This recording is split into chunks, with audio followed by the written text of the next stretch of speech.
Hey guys, I'm out here on the beach on Isle of Palms, South Carolina. Tell you a little bit about erosion.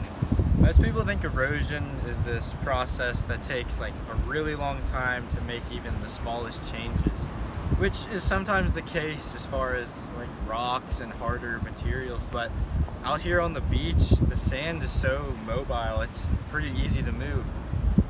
Now, this is one area of the beach that actually has not been nourished, so you can see like it's kind of, it's not small, but it's definitely not as big as it could be, especially when the tide gets high and it comes all the way up, right up to the dunes here.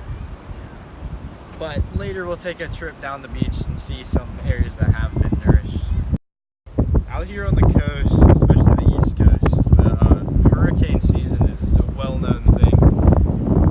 Like a couple years ago, we had Hurricane Florence come through, and that moved, like, I think they estimated about 250,000 cubic yards of sand.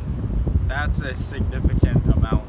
And you can already see how the dunes are just starting to become more and more withered.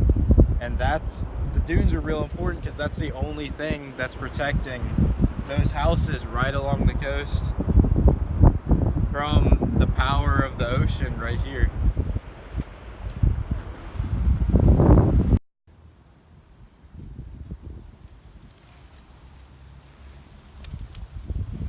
This right here is one of the pathways that connects all these houses out to the beach. From my time growing up out here, I remember during big storms such as Joaquin that came through a couple years back, the water in here can get as high as my knees.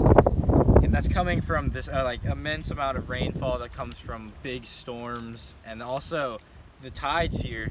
When there's storms, there's storm surges in the tides and they get extra high, and it just causes flooding everywhere.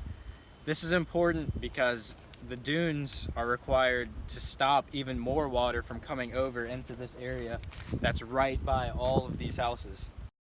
Now we're down towards the end of Isle of Palms in an area that has just in the past 2 years received beach nourishment. You can see how large the beach is now and how much extra sand is here.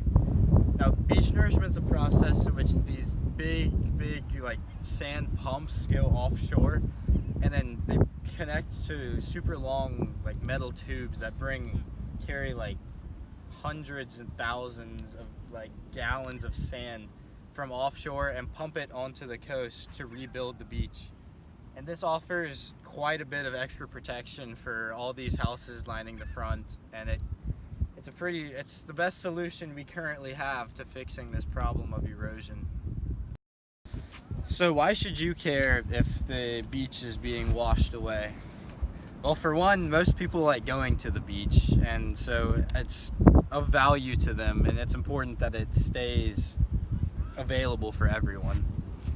Another reason is those who live out here, as the beach gets smaller and smaller, your houses become a lot more prone to flooding. So your flood insurance rates begin to increase dramatically. And then finally, there's the whole huge industry of tourism out here along the coast. South Carolina alone makes about $15 billion just off the tourism industry. And to see that start to go down would really hurt our state as a whole. So now we know about ways that we can help deal with this beach erosion, such as the nourishment that went on out here. But as individuals, this stuff costs a lot of money and we can't really afford to pay for it. So what we can do is we can vote for people, government officials, that support the protection of our beaches and will agree to put money towards saving them by beach nourishment or building sea walls or other ways of just helping protect the coastal economy.